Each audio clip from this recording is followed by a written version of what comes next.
This is the worst episode of Jujutsu Kaisen, and what's surprising is that this opinion isn't coming from international fans, but from the Japanese community itself. A lot of Japanese fans are extremely disappointed with Jujutsu Kaisen Season 3, Episode 4. Some are even calling it one of the worst episodes in the series so far.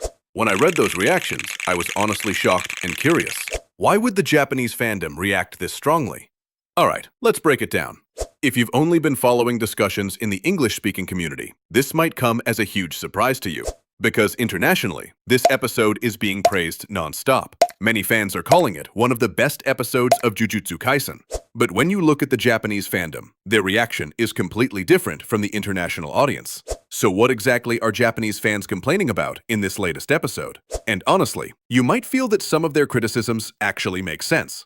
First, the music choice. Japanese fans feel that the music in this episode is genuinely bad. There are a few moments where it works, but overall, the music doesn't match the tone of the story. It sounds way too cheerful, even though this is not a happy moment at all. In the manga, this scene feels dark and depressing, even if it looks visually cool. But in the anime, the music and pacing make it feel like a triumphant victory scene. Because of that, Japanese fans feel the anime fails to capture the manga's heavy, bleak atmosphere. Second, the loss of emotional weight and tonal changes compared to the manga. For example, Toji's appearance in the manga feels terrifying and extremely intimidating. In the anime, however, the scene is quick, blurry, and feels rushed.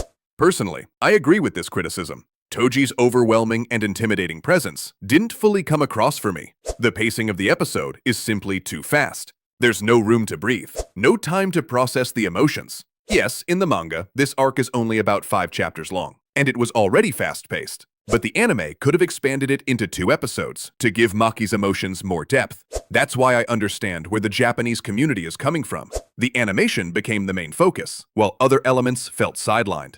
Are some of the criticisms exaggerated? Maybe, but overall, they're still valid. Especially when you remember that the president of MAPPA has stated they want to focus more on global appeal and modern audiences. And in a way, this episode feels like an early glimpse of the direction MAPPA wants to take, prioritizing global audiences over their original Japanese fanbase.